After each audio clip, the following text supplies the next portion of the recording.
Hello everyone, welcome to NSC trend. चलिए बात कर लेते हैं कल 5 अप्रैल को मार्केट किस तरीके से ट्रेड कर सकता है और हमारी क्या स्ट्रेटजी होनी चाहिए। पहले हम बात कर लेते हैं निफ्टी की। हमने निफ्टी में कल क्या डिस्कशन किया था।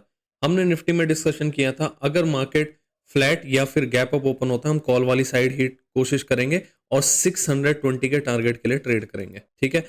लेकिन अगर आप देखो मार्केट गैप अप ओपन हुआ और देखिए 620 का ही इसने हाई लगाया और इमीडिएटली वहां से नीचे आना स्टार्ट कर दिया। तो ऐसे केस में आपको क्या करना चाहिए। नंबर वन, इतना ऊपर गैप अप ओपन हुआ तो हमारा रिस्क रिवॉर्ड फेवरेबल था ही नहीं, हमारे बिल्कुल टारगेट पे मार्केट ओपन हुआ है। जब मार्केट टारगेट पे ओपन हुआ है आप कैसे एक्सपेक्ट कर सकते हो कि यहां से आपको और ऊपर मिल जाएगा। Number one point. Number two, यहां अगर आप एंट्री बनाना चाहते भी थे तो आपका एसएल क्या था, क्या आपको कोई ग्रीन कैंडल दिखी जिसके क्रॉस होने पे आप एंट्री बनाते। नंबर 2 पॉइंट ये, ठीक है।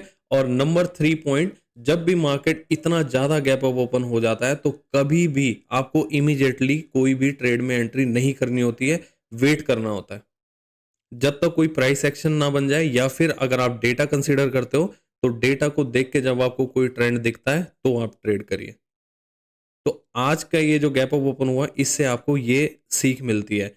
आज जो स्मार्ट ट्रेडर थे उन्होंने क्या किया, 620 का हमारा टारगेट था, उन्होंने मार्केट ओपनिंग के साथ ही इमीडिएटली फर्स्ट 5 मिनट का वेट करा और 5 मिनट की कैंडल का जैसे ही लो ब्रेक हुआ उन्होंने पुट वाली साइड एंट्री करी और डेफिनेटली उन्होंने बहुत अच्छा पैसा कमाया, टारगेट यहां तक के लिए ट्रेड किया, ठीक है। हाउएवर हमने ये डिस्कस नहीं किया था, लेकिन जो स्मार्ट ट्रेडर था, जो रेगुलर फॉलोअर्स हैं, उन्होंने इस तरीके से ट्रेड करी, मुझे मैसेज आए थे। चलिए अब हम कल के लिए डिस्कशन कर लेते हैं कल हमें किस तरीके से ट्रेड करनी चाहिए। पहली बात, वीडियो को स्टार्ट करने से पहले आपको बोलना चाहूंगा, आप लोग लाइक नहीं कर रहे हो, वीडियो को शेयर नहीं कर रहे हो, सपोर्ट नहीं कर रहे हो बिल्कुल भी। आप सभी लोगों से रिक्वेस्ट है, अगर आप वीडियो देख रहे हो तो एक लाइक बटन प्रेस करने में आपको कितना टाइम लगता है। चैनल को सब्सक्राइब और लाइक एंड शेयर जरूर करो, अदरवाइज मजा नहीं आएगा। अगर मैं यहाँ कुछ एफर्ट्स लगा रहा हूँ तो आप उस एफर्ट्स को रिवॉर्ड तो कर सकते, लाइक हिट करके या फिर एक कमेंट करो, अपना फीडबैक शेयर करो। बात कर लेते हैं पहले निफ्टी की, कल हमें किस तरीके से ट्रेड करनी चाहिए। आज निफ्टी की एक्सपायरी थी तो इसलिए आज हम डेटा को डिस्कस नहीं करेंगे, तो चार्ट पे डिस्कस कर लेते हैं हमें कल किस तरीके से ट्रेड करनी चाहिए, ठीक है। मैं आपको एक बार डे के टाइम फ्रेम पे लेके चलता हूँ। डे के टाइम फ्रेम में आपको क्या दिख रहा है। डे के चार्ट में हमें क्या दिख रहा है, निफ्टी ने ऑल टाइम हाई पे क्लोजिंग दी है, ठीक है। हमारी क्लोजिंग कभी भी 500 के ऊपर नहीं आई थी, ऑल टाइम हाई हमारी क्लोजिंग आई है, ये हमारा एक पॉजिटिव साइन है, ठीक है। अगर ये 550 के ऊपर आ जाती तो और अच्छा था, अदरवाइज अगर हम बात करें 500 के ऊपर आई है तो ये पॉजिटिव साइन ही है, ठीक है। चलिए अब हम कल के लिए बात कर लेते हैं किस तरीके से हमें ट्रेड करनी चाहिए। इंट्राडे चार्ट पे स्विच हो जाते हैं।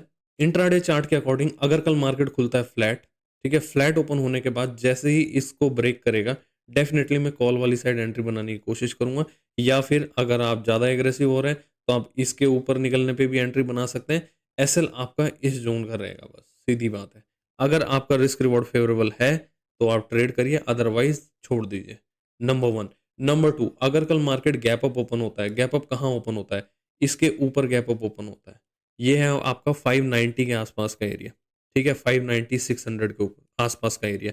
अगर यहाँ कहीं गैप अप ओपन होता है तो मैं वेट करूंगा, इसको 620 के ऊपर निकलने देना, फिर मैं ट्रेड करूंगा, कॉल वाली साइड एंट्री करूंगा, डेफिनेटली 700 के टारगेट मिनिमम मेरे होंगे, ठीक है। या फिर अगर ये यहाँ से नीचे आता है तो फिर मैं देखूंगा कोई प्राइस एक्शन बने या वेट करके डेटा कैसा शेप अप हो रहा है। एनएससी ट्रेंड का डेटा अगर आप यूज करना चाहते हो, लिंक आपको डिस्क्रिप्शन में मिल जाएगा, परचेज कीजिए, फ्री ट्रायल्स नहीं है, खत्म हो चुके हैं सितंबर में। अगर आप ट्राई करना चाहते हो आप बाय कर सकते हो, 1599 मंथली प्राइस है, कोई बहुत बड़ी कॉस्ट नहीं है आपके लिए। और डेटा कैसे काम करता है वो आप देख सकते हो, आज मैंने टेलीग्राम चैनल में स्नैपशॉट डाला था। डेटा क्लियर ट्रेंड दे देता है कि मार्केट का ट्रेंड क्या चल रहा है, बस आपको उसको पढ़ना होता है, उसको देखना होता है, सही टाइम पे उसके हिसाब से ट्रेड करनी होती है उसको फॉलो करते हुए।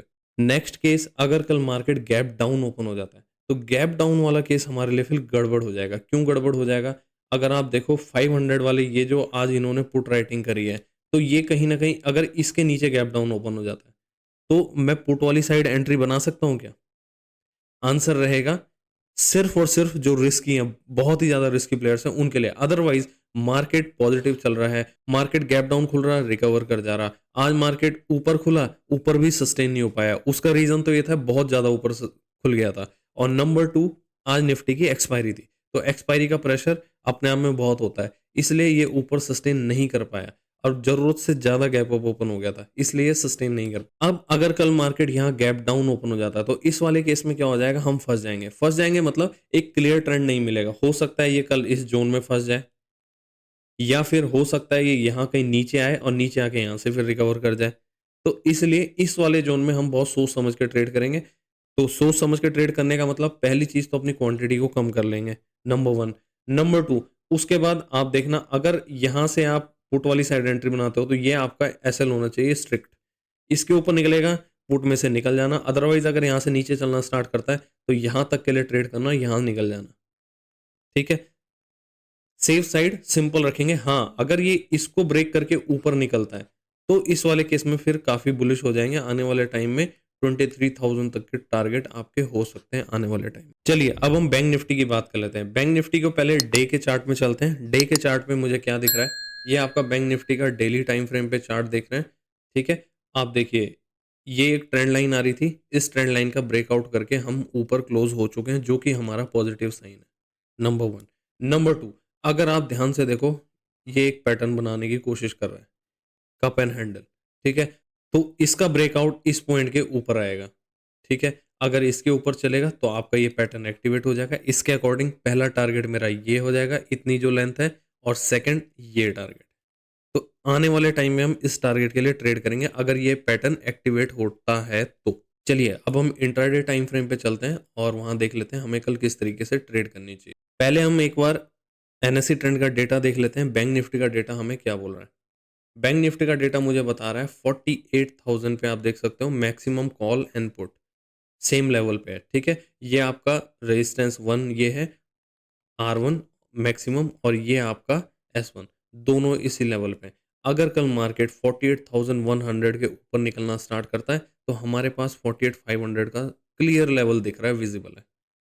ठीक है, और रही बात अगर यहाँ से नीचे आना स्टार्ट कर देता है, ट्रैप हो जाते हैं यहाँ से बुल्स, तो आपके पास 47,500 ये जोन दिख रहा है। ठीक है, चलिए अब हम इसे चार्ट में डिस्कस कर लेते हैं, स्ट्रेटजी में कन्वर्ट कर लेते हैं, कल हमें किस तरीके से ट्रेड करनी चाहिए। हमारी क्लोजिंग आई है 48,060। ठीक है, और जैसे हमने डेटा देखा 48,000 का जो लेवल है ये इसके लिए बहुत इंपॉर्टेंट लेवल है। तो हमें कल किस तरीके से ट्रेड करनी चाहिए। अगर मार्केट खुल जाता है फ्लैट तो ये कहीं ना कहीं ये जो सारा जोन है ये इसका एक पॉजिटिव जोन है। जब तक मार्केट यहाँ वेट कर रहा है या सस्टेन कर रहा है तो मैं पॉजिटिव ही रहूंगा। अगर मार्केट इसके नीचे आना स्टार्ट कर देता है, वो भी प्राइस एक्शन के साथ, उस केस में मैं निगेटिव होऊंगा। बहुत क्लियर कट व्यू होना चाहिए आपका। तो इसके हिसाब से मुझे ट्रेड कैसे करनी है। फ्लैट ओपन हुआ, ब्रेक करके ऊपर निकला, डेफिनेटली कॉल में एंट्री करूंगा। 48,500 तक के टारगेट मेरे हो सकते हैं। ठीक है, नेक्स्ट अगर कल मार्केट फ्लैट ओपन होने के बाद नीचे आना स्टार्ट कर देता है, यहां तक जब भी है मैं पॉजिटिव ही रहूंगा। यहां तक मैं एक अपॉर्चुनिटी कॉल वाली साइड ही देखूंगा। इसके नीचे प्राइस एक्शन बना के आएगा फिर मैं पुट देखूंगा। अदरवाइज या फिर मार्केट कल बहुत ज़्यादा गैप डाउन ओपन हो जाता है, इसके नीचे गैप डाउन ओपन हो जाता है, मतलब 47,800 के नीचे गैप डाउन होता है, तो उस वाले केस में क्या हो जाएगा, जो बायर्स हैं वो ट्रैप हो जाएंगे। फिर मुझे क्या करना होगा, फिर मुझे देखना होगा क्या मार्केट यहाँ से कहीं से सपोर्ट बना के ऊपर जाता है, वेट करता है, क्या करता है। वो मेरे लिए फिर एक कंफ्यूजन वाला सिनेरियो हो जाएगा। रीजन यहाँ आपके पास फिर क्या होगा, जो सेलर्स होंगे यहाँ वो कॉल सेल कर देंगे, यहाँ वो पुट सेल कर देंगे, इसलिए मैं फिर बीच में कहीं ना कहीं फंस जाऊंगा। तो मुझे इस जोन में नहीं फंसना है। तो डेटा किस तरीके से शेप अप हो रहा है, डेटा को देखते हुए मैं फिर ट्रेड करूंगा इस वाले केस में, अगर कल ये बहुत ज्यादा गैप डाउन ओपन हो जाता है 800 के आसपास। ठीक है, या फिर क्या कर सकते हैं, ट्रेड छोड़ देंगे, कल यहाँ कहीं क्लोज हो जाए फिर हम नेक्स्ट डे नीचे के लिए ट्रेड करेंगे। जब इस कैंडल को फॉलो अप मिलेगा फिर हम नीचे ट्रेड करेंगे, अदरवाइज फिर हम एक दिन यहाँ पे छोड़ देंगे। अगर इसको नेगेटिव बनना है तो इसे एक दिन यहाँ पे कहीं क्लोजिंग देनी होगी। नेक्स्ट केस, अगर कल मार्केट खुल जाता है गैप अप, गैप अप कहाँ ओपन हो जाता है, 4860 पे हमारी क्लोजिंग आई है। ठीक है, अगर मार्केट कल गैप अप ओपन होता है 200 के ऊपर, 200 के ऊपर गैप अप ओपन होता है, तो आपको क्या करना है, आप वेट करना, या तो फर्स्ट 5 मिनट की कैंडल ग्रीन बनती है तो आप इसी के लो का एसएल लगा के ट्रेड कर सकते हो, क्योंकि चांसेस ज़्यादा है अगर कल यहाँ पे गैप अप ओपन होता है तो कल ये नीचे नहीं आएगा, चांसेस बहुत ज़्यादा है कि कल ये फिर कंटिन्यूएशन में जाएगा। तो इसलिए फर्स्ट 5 मिनट की कैंडल के लो का आप एसएल लगा के अगर आप ट्रेड करना चाहते हो और आपका रिस्क रिवॉर्ड फेवरेबल होगा तो, क्यों? क्योंकि हमारा रिवॉर्ड जो है 48,500 का हमारा टारगेट है, 500 से 600 ये हमारा टारगेट है। तो इसके अकॉर्डिंग अगर फर्स्ट 5 मिनट की कैंडल सपोज 150 पॉइंट की बन गई या 200 पॉइंट की बन गई, तो क्या ये आपका रिस्क रिवॉर्ड फेवरेबल होगा? आंसर है नहीं। अगर रिस्क रिवॉर्ड फेवरेबल होगा तो आप ट्रेड करना इसके अकॉर्डिंग, अदरवाइज वेट करना, अगर डिप मिले तो एंट्री करना। ठीक है, जब तक मार्केट 47,800 के ऊपर ट्रेड कर रहा है मैं कहीं ना कहीं पॉजिटिव ही रहूंगा। ठीक है, इसके नीचे आने पे वेट करूंगा, एक दिन कहीं यहाँ क्लोजिंग दे, फिर आने वाले टाइम में मैं बेरिश होऊंगा, अदरवाइज मैं मार्केट में पॉजिटिव ही रहूंगा फिलहाल, जब तक जैसा ट्रेंड मार्केट का बता रहा है। आई होप दोस्तों आपको कुछ डीप इनसाइट मिला होगा। मैंने अपनी तरफ से पूरी कोशिश की है वीडियो को ज़्यादा से ज़्यादा इन्फॉर्मेटिव बनाऊं। अगर आपको मेरे एफर्ट्स अच्छे लगे हैं प्लीज़ चैनल को सब्सक्राइब कीजिए, वीडियो को लाइक एंड शेयर जरूर कीजिए और कमेंट सेक्शन में अपने फीडबैक्स जरूर शेयर कीजिए, मुझे पता चलता रहेगा आपको मेरे एफर्ट्स कैसे लग रहे हैं। चलिए आज के लिए इतना ही, मिलते हैं फिर नेक्स्ट वीडियो में कल। Thank you.